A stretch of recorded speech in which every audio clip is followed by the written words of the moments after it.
Ladies and gentlemen, please welcome Jim Bankoff, Chairman and CEO of Vox Media.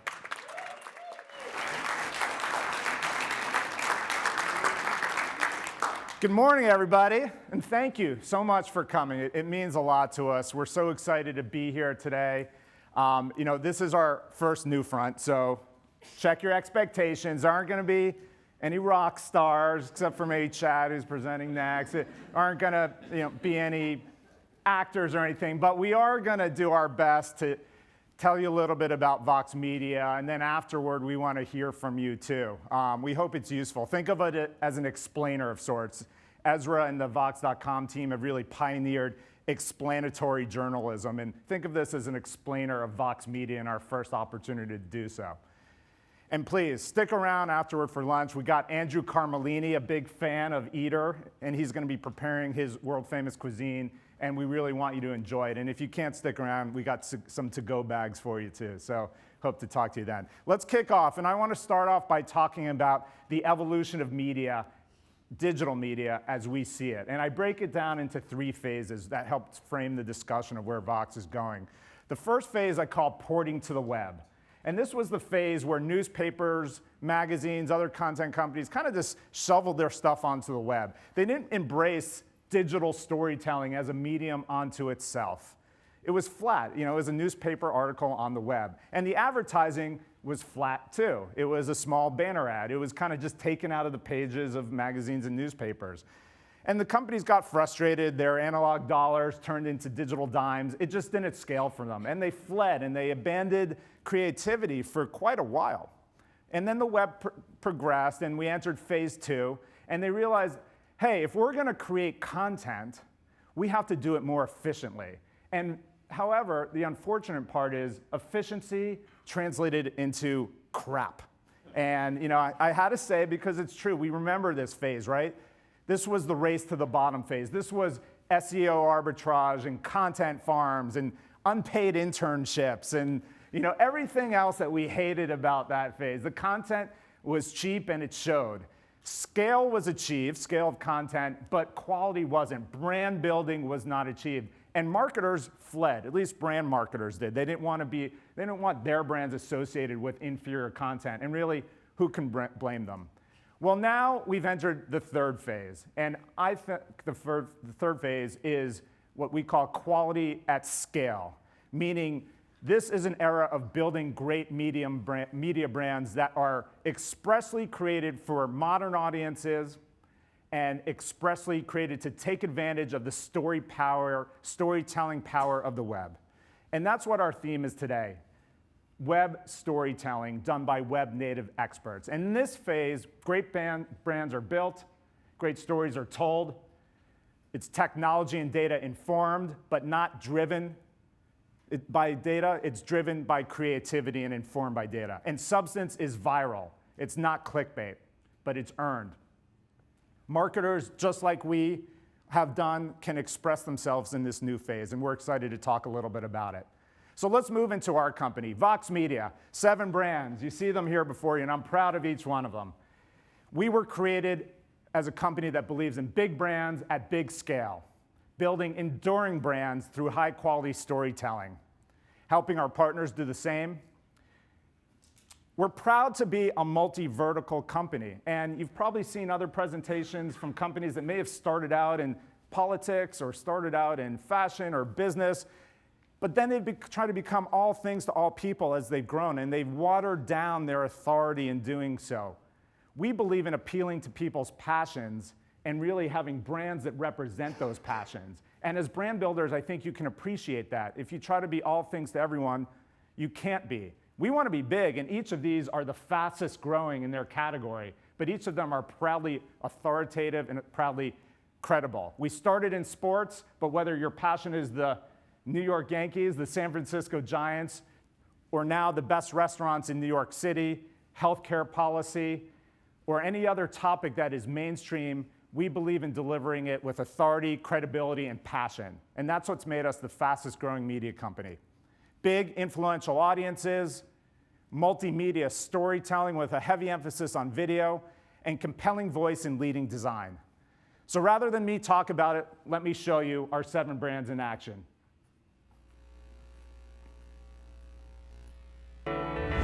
Vox Media is 7 distinct media brands in major consumer categories, connecting with 160 million affluent and educated young adults each month, and delivering them an intelligent take on the world.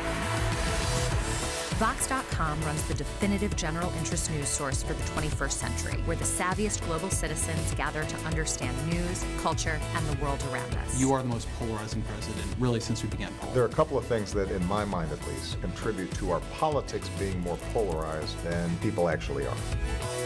The Verge authoritatively covers the intersection of technology, science, art, and culture. When you dream about a future that you can enable with science and technology, then an innovation culture takes root in your nation. SB Nation is the amplification machine for sports fandom, a network of team sites built by and for the modern sports fan, always connected and completely obsessed. We want to leave a bigger and better legacy than I left. Signing out for SB Nation. Eater is the source for people who care about dining and drinking in the world's most important food cities, keeping its audience ahead of new food trends while having way too much fun along the way. Polygon leads the new breed of gaming journalism, covering the universe of video games, the artists who make them, and the people who love them. Racked covers the fast-paced world of fashion, shopping, and beauty, for those with a discerning eye and a certain je ne sais quoi. I'd never seen anything like it before in my life, and it felt like fashion with a capital F. Curbed is on the ground in the world's bustling metropolitan centers, offering a fresh take on the trifecta of real estate, interiors, and architecture. By empowering the most exciting digital talent with sophisticated storytelling and distribution capabilities, Vox Media and each of our 7 brands have become the definitive source for smart and influential audiences everywhere. This is so edgy and non-traditional. You guys really couldn't have just set up like 2 chairs and we could have just like, I mean, it's a little odd, don't you think? I'm sure it looks cool.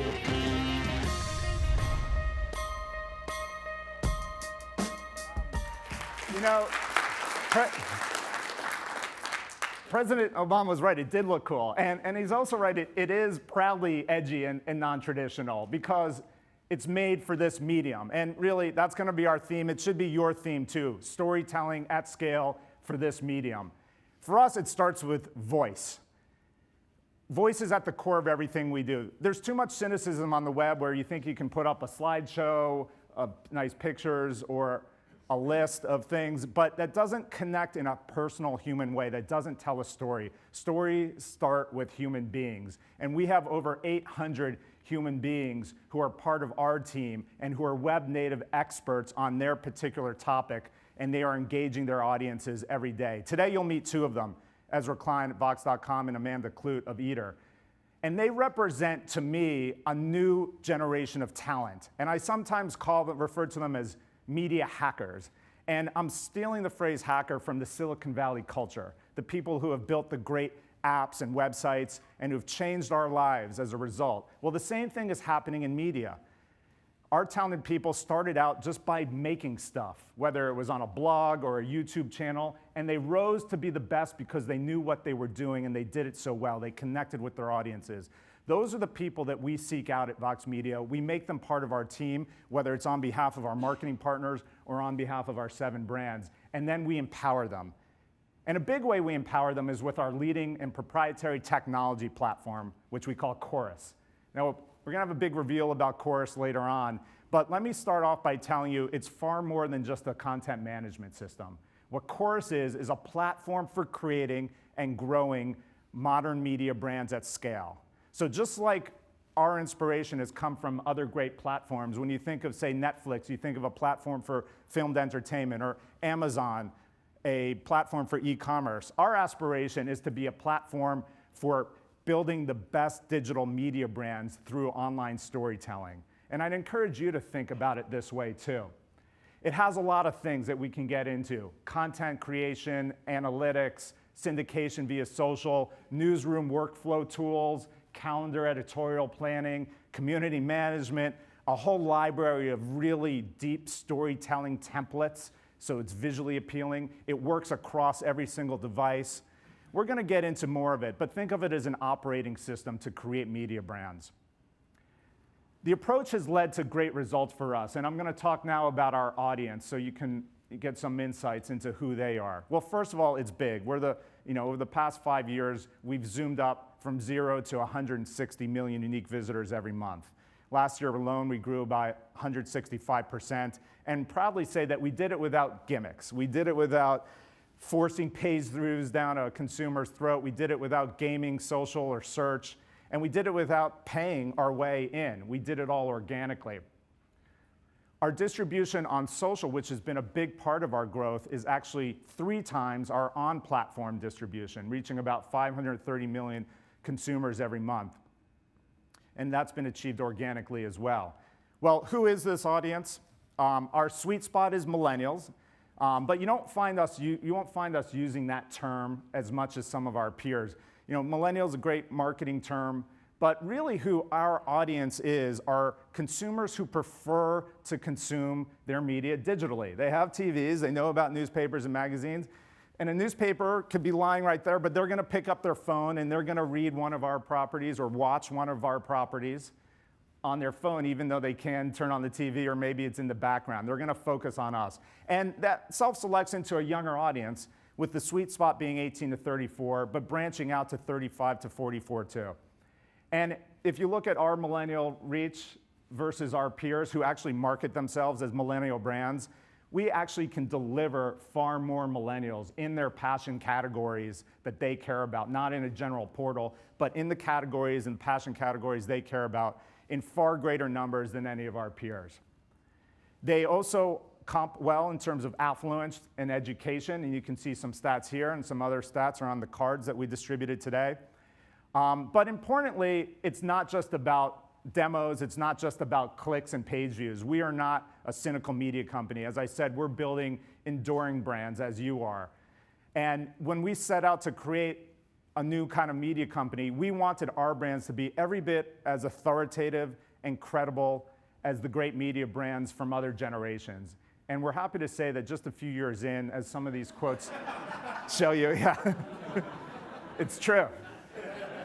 It's true. And same goes for me sometimes. We're happy to, these people are just a testament, and as are you, in terms of the brands that we've been able to create in such a short period of time. So to talk a little bit more about our approach to programming with a particular emphasis on video, I'm really happy to introduce my friend and partner, Chad Mumm, our creative director at Vox Media. Thanks. Certainly might be the most villainous photo you see all day. So I'm here to talk to you guys a little bit about our approach to programming in general, our approach to content, but with a specific emphasis on video. And for us, we set it up in a different way. Jim mentioned that our brands are designed to be authoritative, and for us, video is too important to outsource. So over the past 12 months, we've integrated all of our editorial teams with video creators and created a programming group that sits at the same tables inside of our editorial brands to leverage all their learning, all their research, all their knowledge, and find these digital formats that we can turn into great series and great shows. It's all powered by incredible technology, and it takes the right talent to be able to access that and to be able to build stuff. So we're, as Jim mentioned, we think of our digital native talent as much in front of the camera and behind the camera. These are people who started a YouTube channel, people who went and saw the Avengers, came home, and recreated the special effects on their laptop with a camera they bought at Best Buy. This is the type of media hacker that it takes to be able to take advantage of this new platform and this amazing, amazing platform of the internet and this fluid medium for storytelling. And so to talk to you specifically about an example of how this approach has sort of led to great programming, I want to give you a specific example from SB Nation with a series called Origins. This actually got its start inside the editorial teams. It's getting dark here. Hi. Wow. This series got its start in the comments section of our team sites on SB Nation, where the community began sharing untold stories of athletes' lives that have been impacted by their community. And because our programming team sits with our editorial team, we're able to spot this grassroots organic thing happening inside the comments, and actually we're able to spin it up into an ambitious new type of doc series. I think you'll like it. I'm going to show you a clip now. You know, I know who I am. No matter what the writer may say or what coach thinks, I know who I am, and you can't take that away from me. For those that said Nick don't take basketball serious, can I tell them exactly how I feel about it? Sure. They don't know a damn thing about basketball. Because of his heart, because he was kind, because he would do whatever it needed to be done to win the game. We won the national title, in my opinion, because of that. They all would have made it there if it wasn't for the tragedy of Terrence Kelly. Unfortunately, that summer, TK had got killed. They connected, and he took TJ under his wing at freshman year, and he felt that was his little brother. I think what football did for all those kids was, help them remember Terrence through their play. To be, in the position I am, I'm really surpassing, what I kind of dreamed of, He stayed working hard. He stayed committed. A lot of kids of the day don't understand. They think it's the fame, the glory, the money. It's not about that, because he understands where he came from. And the things that he came through, I throw both hands up.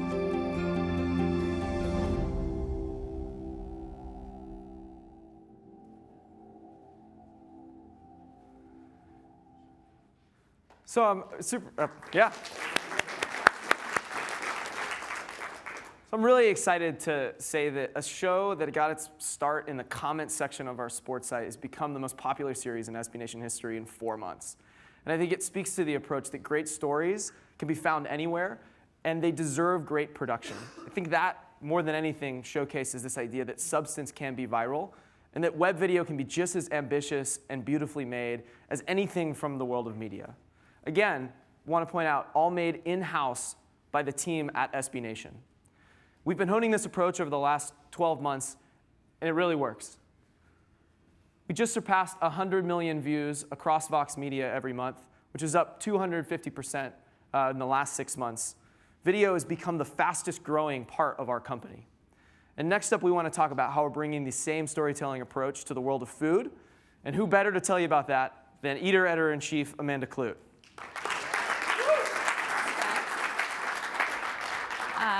Hey everybody, I'm Amanda. I'm the editor-in-chief of Eater. For those of you who aren't familiar with Eater, I recommend you check it out. It's a great website. But it is the go-to resource for dining, food, and beverage news around the world. We launched in 2005, and we grew organically for a number of years, expanding to different cities across America. But when Vox Media acquired our company alongside our sister sites Racked and Curbed, and when we relaunched on Chorus in last fall in 2014, we used it as an opportunity to expand the scope of what we do. And the results have been pretty dramatic. Right now, we have 11 million unique visitors every month. We've grown about 75% since our transition to Chorus. And most importantly to me, we just won 3 James Beard Awards at the ceremony last week. It's really, thank you. It's the biggest award a food media publication can win, and we took home more than any other publication out there, online or in print. So it was a really exciting moment for us. So how did we get to these results? One of the biggest initiatives of the last year was professional restaurant criticism. While newspapers around the country have been slashing dining budgets and getting rid of their critics, we decided to double down. Now we have 2 full-time critics in New York, and we have a roving restaurant editor who has probably the best job in the universe. He just goes around and eats at the most exciting restaurants in America and writes about them every week. It's pretty fantastic. He does a great job. I'm jealous of him. And I just think that restaurants, like movies, like music, like theater, they're part of our culture. We spend a lot of money on them, and I think we should be criticizing them and evaluating them and telling you which ones to go to with authority. So I think as a validation of what we've done, we took home that James Beard Award. It was for criticism. And I think we've shown that we can bring criticism into the digital age. One of our other initiatives was engagement. Part of our relaunch included the launch of Eater Forums in the fall. Forums are where our readers can engage with our writers, with our critics, with our editors, and talk about food. Everybody has an opinion on the best restaurant to go to, on the dishes to eat, and this is where people can argue about it, they can give recommendations, and it's a great engagement tool for our writers to interact with our readers. But forums are really just part of it. We have an entire engagement team that's focused on bringing our articles to people in new ways. They don't just write an article and press a button. We think about social from the ground up. And we have people who are creating content for social platforms like Instagram, like Facebook, and Snapchat. So we're really focused on just getting our stories into as many corners of the internet as possible. One of our third initiatives was long-form features. Eater is a place where you can find out where to eat. We can tell you what's opening in your neighborhood. We can tell you what wacky new thing Guy Fieri is up to. But it's also a place where you can read long-form features. We have thought-provoking columns, we have investigative stories, and we have the kind of literary writing that would be at home in any of those smart magazines that you guys read every day. And most importantly, our big initiative from the last year has been video. We put a lot of effort into our video program. We are just bringing back our 60-second tasting menu series. We are starting in Chicago with this new series. It's, we go to some of the best restaurants in the country and we show their tasting menu in a matter of moments, and it's pretty spectacular. We also have a viral series called Eater Rules. We are in the process of developing a new series called The Meat Show, which is going to be fantastic. It features our meat expert, Nick Solares, who, if you have not met him before, he is a big, burly, tattooed British guy who is obsessed with meat. He eats raw burgers for breakfast every day. He's pretty extreme. But he's going to explore the politics, the science, and the stories behind a different cut of meat in every episode. Our most successful show to date is called Savvy, and that's what we're going to show you now. It's our take on a how-to. In every episode, an expert demystifies a cooking or baking technique from a professional kitchen. So I'm going to wrap up by showing you a look. Thank you. I'm Jordan Salcido. I am Eric Fish. I'm Wiley Dufresne. Today we're making Eggs Benedict.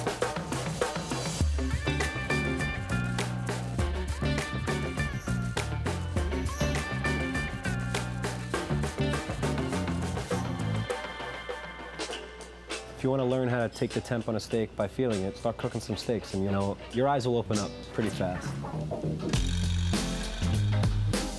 You just look at the steak and you'll see lines running through them, and that's the grain. You want to make sure that when you're dealing with a hanger and a skirt in particular, you slice against the grain.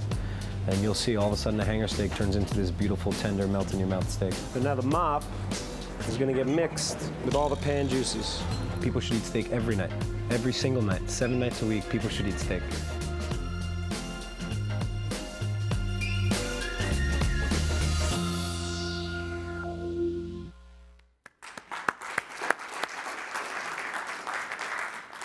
That makes me so hungry. So we're super excited to debut Savvy to you today. It's the coolest cooking show that I've seen, and done in a way that is 100% Eater. It's really a who's who of the best talent in the culinary and fine dining world. And what's exciting is it's already found a huge audience.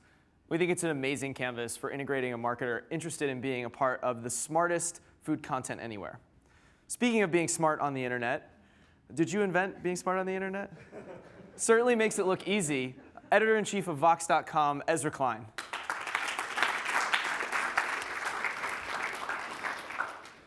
Thanks much, Chad. Every time I hear Amanda talk, I'm reminded of how much worse the life decisions I have made are than hers. But unlike Amanda, I don't cover amazing food, amazing restaurants. I cover things that are mostly going to hell. So my career is in health reform, in the financial crisis, in the economy, in climate change. Anytime something is collapsing in Washington, I've pretty much been there in the last decade. And what I learned from that, what my team learned from that, is that all of these subjects suffer from the same problem. People need to know about them. They want to know about them. But we in the news business have not done a good job explaining them. And I want to be careful with what I mean by that. The news media does an incredible job covering these topics, and they're hard topics to cover. We tell you exactly what happens every single day. The problem is most people don't need to know what happens every single day. They're not following the story from the beginning. They're coming in episodically, occasionally, start reading when it begins blowing up. But then we've been covering it already for 6 months. And so they join midway in and they're lost. It's too complex, too difficult. They don't know the jargon. They feel turned off by it, and then we lose them. And making people feel like the news is too complex for them is the worst possible thing we can do in journalism. This isn't anybody's fault. It's a technological problem. Paper is expensive. It's hard to move around. There's not that much of it. And so you couldn't tell people all of what you wanted them to know. There was room to give them what happened that day, but there wasn't room to give them everything they needed to know to understand what happened that day. This is what my team wanted to solve. We believed a truly digital news organization built on a next-generation digital platform could actually solve this problem. We believe we could build an expert-driven Wikipedia for the biggest news story, a resource that would make it easier for people to follow along with all the latest news. We came to Vox Media because they had that next-generation platform in chorus, because they were an organization, are an organization, dedicated 100% to figuring out what it means to really take advantage of the opportunities of the web. And it's worked. We are solving that problem, or we are making progress on that problem. So far, we've built over 100 card stacks, these deep, constantly updated topical guides to the stories we write. And we can embed them right into the page. So now when we write about ISIS or charter schools or global warming, we can put a primer on that topic right there in that article. You get the thing that just happened, and you get everything you need to know to understand it. And thank God it's actually working. In our, believe me, I mean that. In our first year, we jumped from literally no readers to over 23 million unique visitors a month. According to Pew, we're now one of the top 10 digital native news sites. But more important than that, we're learning. We are learning how to do a better job telling these stories. We're learning how to tell complex stories in truly digital ways. And we're just getting started. I've got 2 projects in particular I want to announce here today. One, and I cannot tell you how excited I am about this one. One is the next generation of card stacks. Version 1 was pretty crude. In a story, we could link to a card stack. We could put one card in the story, but that was it. You had to go somewhere else to get the actual full information. Now we're going to do something that nobody's done before. We're going to make them natively embeddable. So that means not only can we take a card stack and put the entire thing in an article, and a reader can go through the entire topic guide right there, never leaving the page, but so too can anyone else.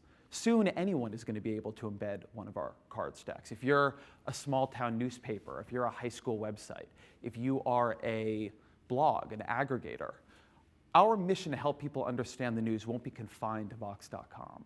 We can be anywhere that people need context. We can be a contextual layer laying over the news that we tell across the media.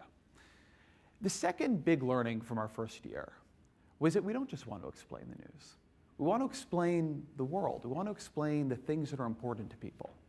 And a huge part of what is important to people is popular culture.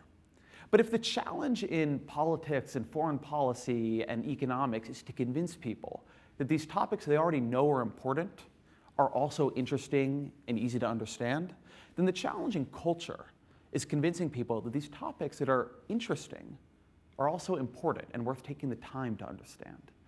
But culture is important. Believe that foundationally. Culture is how we relate to each other. Culture is how society understands its own triumphs and anxieties and changes.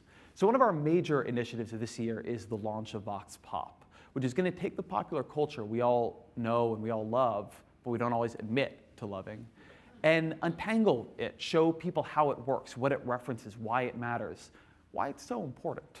And we've got a clip of it right here.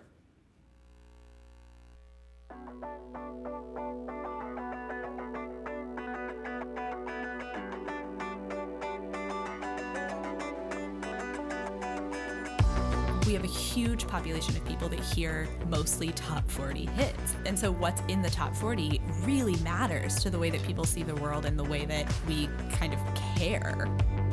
Style is such a pop song. There's almost a question and an answer format. And you hear this riff the whole way through the song. On every single line, you have this like positive feeling to the song. You got that jeans. And then in the second half, something changes. Tiny minor chord that gives you that question. Is this really a happy song? Or that B minor says like, is this a good thing? Been there too a few times. 'Cause you got that jeans. Taylor Swift isn't a sex symbol, but she's trying to show you, like, I am sexual. I'm an adult. I'm no longer this country starlet. She's trying to come out and say, I'm an artist.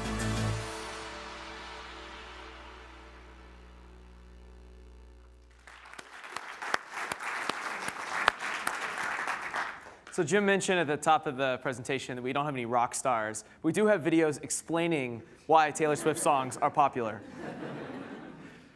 Exciting thing I want to reiterate about that show is that Vox Pop is made entirely in-house, and a production that I think is really pushing the boundaries of visual storytelling in a totally unique way. I think I've watched the Taylor Swift pilot like 20 times, basically. Last month we announced Vox Entertainment, which is a new group at the company focused on the next generation of media hackers in video, whether it's the people colonizing video platforms like Snapchat, Vimeo, and YouTube, or production companies who are thinking differently about the world of television. These emerging platforms, particularly YouTube, have led to the rise of a new kind of company, an MCN. You may have seen some of their presentations this week. And we think just like ad networks before, they serve an important role, but we're not interested in 55,000 partners and channels. We think the 7 we have, good to go for now. But we want to work with the top of this new breed of talent, the best of the best that align with our brands. And we want to apply all of the expertise and technique and storytelling and production and even our technology chorus to build new programming together. There's no better example of this than Marques Brownlee, otherwise known as MKBHD. Marques got his start doing tech reviews in the bedroom of his parents' house when he was 15 years old on YouTube.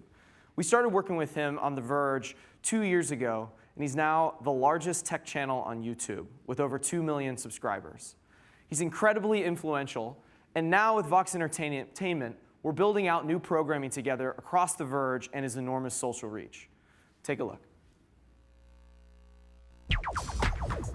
My name is Marques. I do a lot of mobile videos, so I talk about phones a lot, phone technology.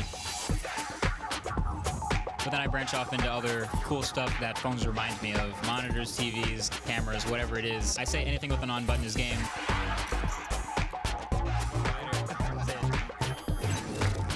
I hope you enjoy the videos. Welcome aboard.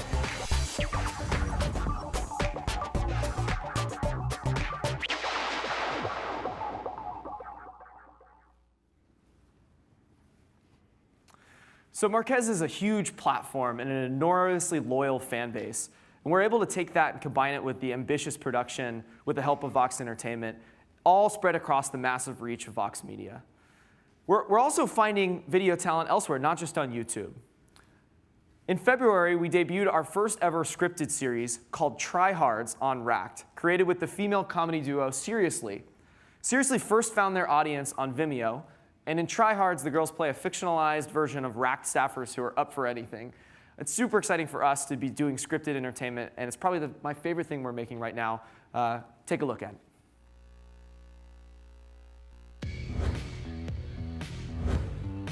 Who's gonna do 300 words on the beauty benefits of hemorrhoid ointment? Oh, we'll do it. We'll take it. Yeah, we'll take this first. We need to take it to the next level. I don't understand. Okay, well, we're doing a piece about maternity style because everyone loves a stylish Prego, but not everyone is Prego. Yeah, and so we're just gonna need like 6 months maternity leave, and then we'll just birth a story right for you. Yeah. Yeah, I'll give you till the end of the day. Cool, so like 3 months? Yeah. No. Tough but fair. You get 1 day. Okay, cool. Okay. Yeah, we'll take it. Yeah.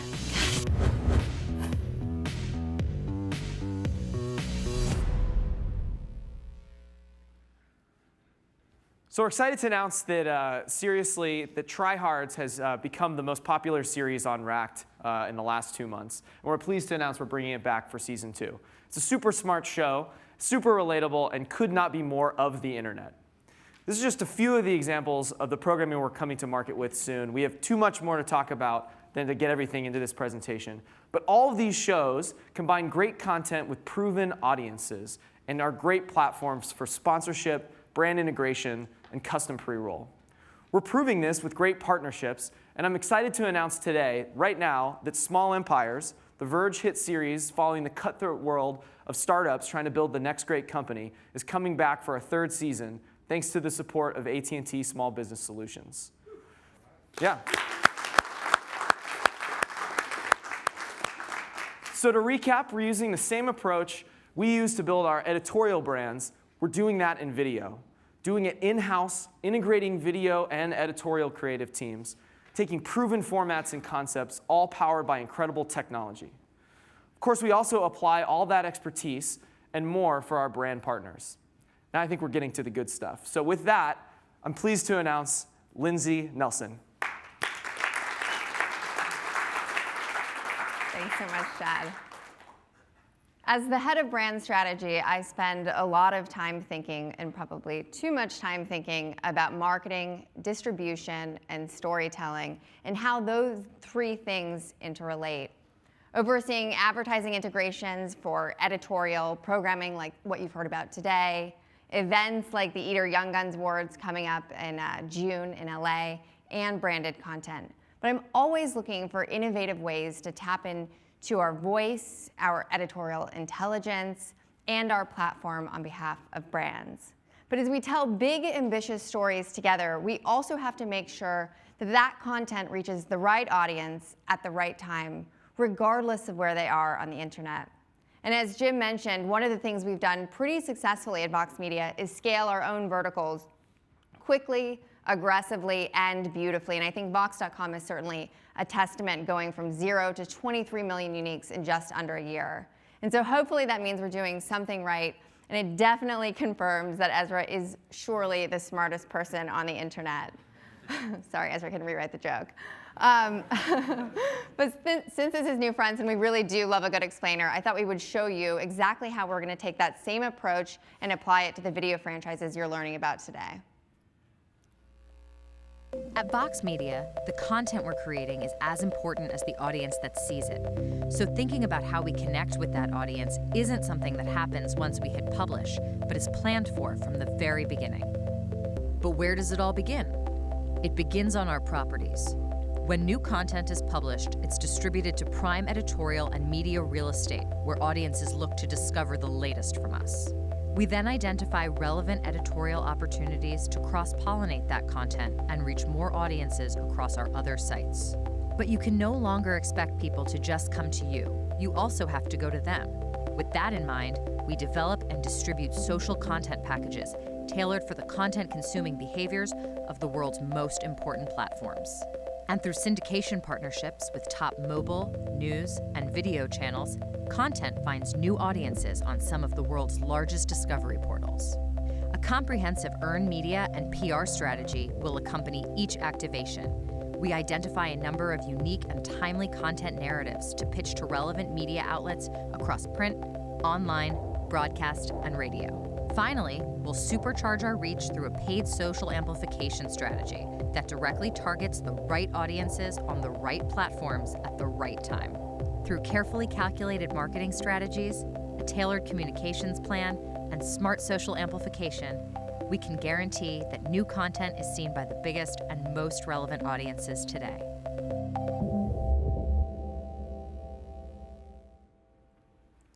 So as users move from desktop to their phones and Facebook to Periscope, video is becoming an increasingly important part of the media consumption diet. There has certainly never been a more exciting time for digital publishing from an editorial standpoint, but I would argue that the opportunity is just as ambitious for brands. And so we've enlisted our resident futurist to give us his prediction on what the future of content marketing looks like. Are you gonna go? Yeah. Hey everybody. I'm Nilay Patel. I'm the editor-in-chief of The Verge. And we're gonna make a video about content marketing, which is something I'm very qualified to speak about. Am I just coming through here? Yeah, right there. Here's why I'm gonna be really good at talking about content marketing. Because everybody who makes a prediction about content marketing is either lying or they're at least making a prediction they just hope is true, which is basically what I'm gonna do. But here's what I do know. If you're gonna make something, make it better than this. Is this gonna get filled in? Yeah, we'll fix it in post. There's so much content out there, garbage everywhere. If you're gonna make something, make it really, really, really good. Don't have some jackass influencer sit in front of a paper green screen and jabber on at you all day long. Good content is just boring suit code for great stories. Just find that great story and the rest will follow. And if you can't find a great story, maybe work with a company that can. Let me show you something. Tweet this hashtag. This is gonna show up? Yeah, we're gonna put it in there. It's gonna, is it doing it right now? Yeah, just say the message. All right, tweet this hashtag, and we'll send you some of our amazing storytelling. All right, is that it? We're good? I'm out of here? That's great. Okay. I mean, it's like whatever. Like, I know I'm like joking around a lot, but here's the thing. Like, the real secret of content marketing.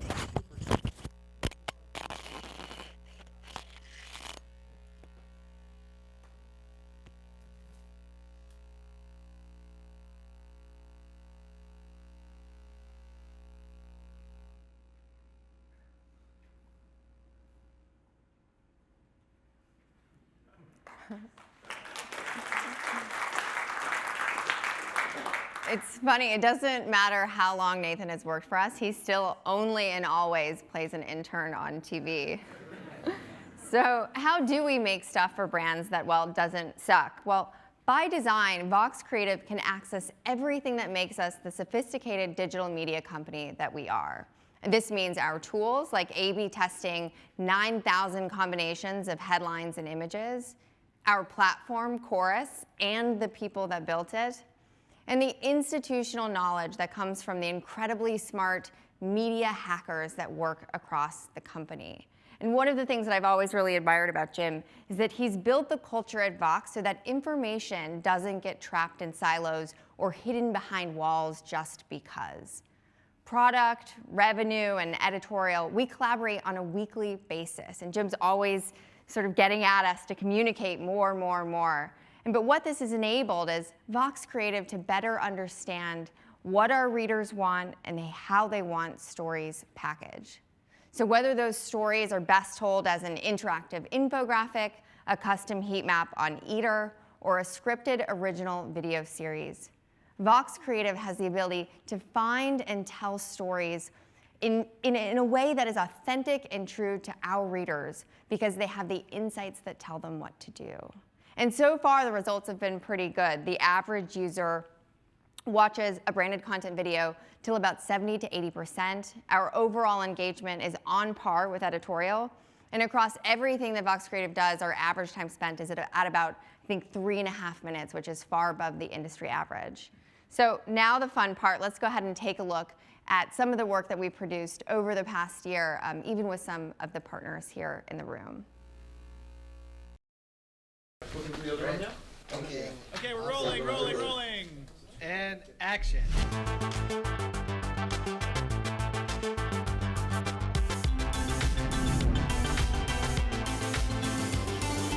This is a 90-second branded content spot for the exclusive Xbox One game from Insomniac Games, Sunset Overdrive. This is the high-fidelity gun, a sick-ass gun you can fire in the new game, Sunset Overdrive. This is a replica of that gun in real life. This is the guy who made the replica, Harrison Cricks, riding a tiny car he painted. This is Harrison talking about the gun. We wanted to make it as lightweight as possible. This is a montage. So it's hollow 3D printed ABS parts. Making this gun was hard as The promise of technology is to help us go further. That promise has finally arrived. Please say a command. Introducing Sync 3, our next generation of voice-activated technology. Sync. Say the word. Knob Creek particularly is a pre-Prohibition era style bourbon. Everything is a gift to the guest. The way I pour the spirit is to show the guest that that is for them.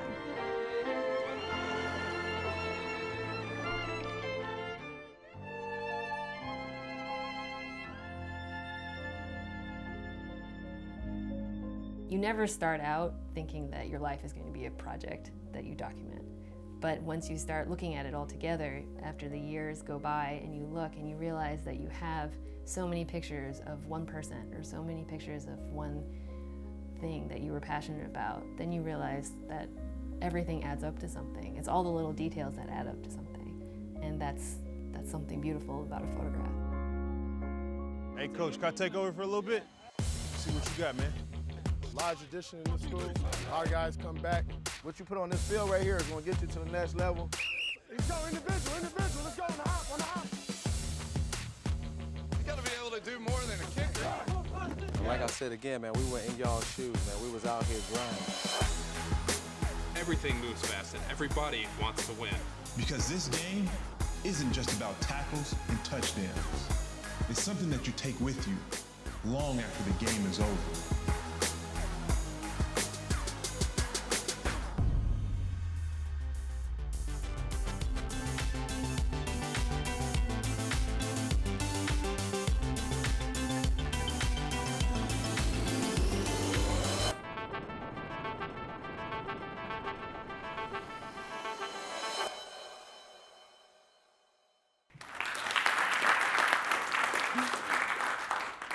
So is it too maybe it is too early to say that I feel a little thirsty.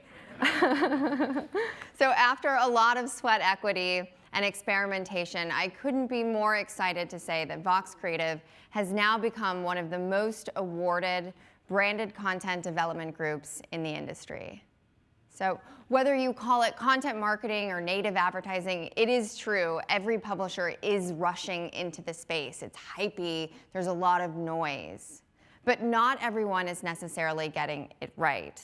And we risk stepping backwards to that crap phase where unqualified scale is trumping other important values like re-engagement over time or user experience. And without the right meaningful metrics, it's getting difficult to separate what's relevant and what's not. And so you can expect to hear a lot more from Vox Media over the next year about how we plan to uncover how content marketing can map back to real business goals, because we know that's important to the people in the room, and so we've made it important to us, and it's a key milestone on our 2015 product roadmap. So with that, I would like to bring up Mike Hadgis, who oversees our revenue and partnerships, to talk to you guys a little bit more about our media solutions to get great content discovered.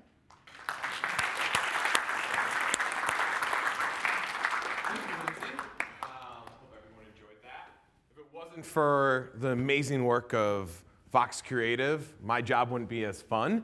Still stressful. Don't worry, I'm getting you those client approvals, I swear. But just as the quality of content is important, is making sure that we can have that content told at scale. So I'm here to talk to you about the 3 ways we help branded content get discovered at Vox Media. So for all of you in the audience that have been partaking in buzzword bingo this week during the Newfronts, take out your cards. There's a lot of buzzwords in this, but I swear they matter, and this is how we use them at Vox Media. The first way we help content get discovered is through data-informed native advertising. With using DFP to deliver our native placements, we have the ability to use first and third-party audience targeting data that we use with our standard audience or our standard advertising. Why does that matter? Well, we've seen with using first-party targeting data with native so far, performance lifts by 61%. So everyone should be looking at native placement targeting the same way they do their standard advertising. And to further increase performance, we recently acquired a company called OpBandit, which focuses on multivariate content optimization. Multivariate content optimization. What does that even mean? Honestly, until like 4 weeks ago when we acquired this company, that was a statement that I probably just blank stared and had no idea. But one thing they have is a tool, a sophisticated suite of products that allow us to use content optimization to increase performance. One of these is what Lindsay mentioned earlier, is a tool that has the ability to take 9,000 headlines and image combinations and identify which one is going to yield the best performance. So we can optimize on predetermined goals off these combinations, like page views, shares, or even conversions onto your site. So in simpler terms, we can help minimize the creative risk and give your branded content the best chance to succeed. Who doesn't like that? So to give a more relevant example, I'm going to use the award-winning Nike campaign First and Long from last year, where we profiled 6 NFL stars. One of them was a former Detroit Lion player in Ndamukong Suh. If we would have had Op Bandit last year, we could have targeted different headlines and images to, say, a general NFL fan, a fan of the Lions, trust me, they're out there, I'm one of them, anyone who reads Pride of Detroit, SB Nation's Detroit Lions community, or even geo-target a specific headline to someone in the Detroit area. Just think of that hyper-targeting we can do on headlines and image is going to do to increase the performance of your content. So far in the short weeks that we've been working with Op Bandit, we've seen performance increase by 31%, and that's only the beginning as we start to roll them out in chorus. So something you're going to hear here, probably at no other Newfront, is that the banner ad is not fully dead. I know you all think it is, but here at Vox Media, we built big, bold, and beautiful high-impact units that are native to each of our 7 verticals' user experience. They're platform agnostic, meaning they can go across all of our devices, and they overachieve in the key industry standards of viewability and engagement. We believe these high-impact units like Prelude and Athena that are behind me can also help fuel content discovery for branded content. These units already perform twice the industry standard when it comes to CTR. But when we layer over that custom targeting that I spoke to earlier, we see performance jump by 500%. So when you think about your media plan in terms of branded content, high impact has a role in it and can have a huge impact on the overall success of the campaign in general. So we've talked about connecting content so far with native, with high impact, and with audience targeting. So I'm missing one thing. I said there's 3. That's social. And for those playing bingo, I'm sure someone has it out there because no matter what presentation you're at, it's still the year of social in 2015. I'm pretty sure MySpace is making a comeback. We treat our social channels as full extensions of our editorial brands. As Jim mentioned earlier, our off-platform audience sees 3 times the audience of our on-platform sites. That's massive, 3 times the audience. And we're able to see the same attributes of our audience no matter where they come from. They're affluent, highly educated, and hyper-engaged with our content and brands. And we have the ability now to reach and target that audience on their social channels that you can't do anywhere else. And as Lindsay was mentioning in her section, we can take that branded content we're doing with you and make content that is specific to the consumption habits of those social channels. So whether it's a custom Vine, a really artsy Instagram post, or a witty Snapchat video, we will tailor the content to the consumption of those channels to help increase engagement. Lastly, as announced last week, we are proud to be a launch partner of Facebook's Anthology program. This allows us to marry the art of the way we create content at Vox Media and the science of the Facebook audience insights to help deliver relevant, insight-driven, skip ahead, that's fine. I'll get to that. Relevant, insight-driven to the massive Facebook audience. Now this slide, it's an interesting slide. Being the revenue guy here at Vox Media, Jim would probably yell at me if I didn't say, all of this and more can be yours when working with us. And that you can reach out to me at any day or night. Literally, he doesn't let me sleep. This is all my contact information. You guys have done a phenomenal job listening to us, but I'm here to listen to you guys and help you guys reach your marketing goals and tell better stories together. So honestly, please feel free, reach out to me whenever. If you see me swipe right, it's fine. We can talk on there as well. It's totally normal. It's a new way of talking. But I'm here to help you guys. So We're very grateful of all of our partners, and we look forward to working with you guys in the future. There's one more piece of our brand marketing equation still left to share, and I would like to bring Jim back on stage for a special announcement. Thanks, Mike. It's awesome. I know we're all going to rush back and swipe right. Thanks, Mike. So we've learned about the Vox Media approach to storytelling and brand building through storytelling. Well, there's one missing piece. We've heard about creativity, we've heard about high quality production, we've heard about ideas, we've heard about analytics and data. Well, now I am pleased to present a platform that brings it all together. Really what we think will be the operating system for content marketing going forward. It's the same platform that we've used to build our brands. You've heard about it, it's Chorus. Now we're introducing Chorus for Advertisers. Let's take a look at a video that will help explain how Chorus for Advertisers can help you grow your brands.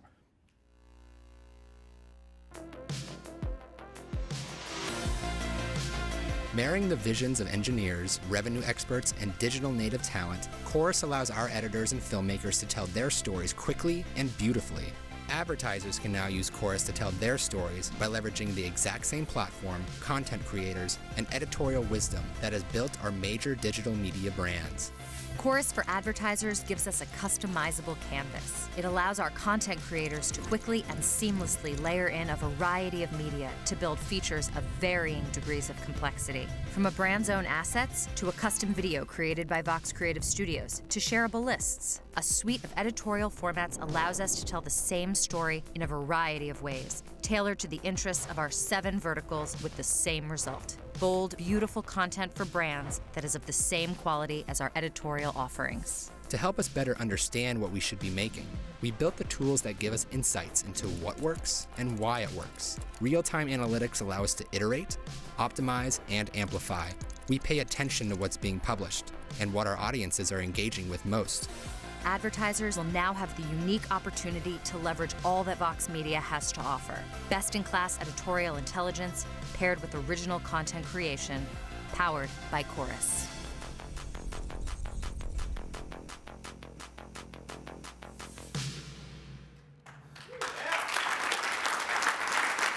Thanks. It's an incredibly exciting breakthrough, and we're really looking forward to partnering with each of you. We're happy today to announce our first partner, our first agency partner is Digitas LBI. And we're so glad that they're taking this leap with us.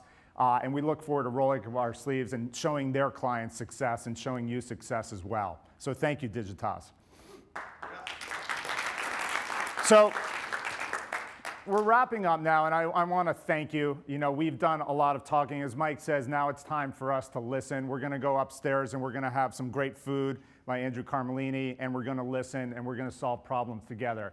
Leave you with one last thing. You know, we talked about how it's possible to build big audiences, engaged audiences across platforms, across devices, through the power of digital storytelling, through the power of creativity and voice, through the power of data analytics and platform. Coming all together. That's what we've done. And as you can tell, our presentation is now about leveraging those capabilities on your behalf. Let's do it without cynicism. Let's do it for that third phase where storytelling matters again, where brands matter again. We can do it together. We want to tell great stories with you, and we look forward to doing that. Every brand is trying to create identity. You can't create identity with a cookie cutter strategy. You can't create identity with lists, with slideshows. You have to create identity with great stories and great brand building. So let's go out and do it together. Thank you so much for coming.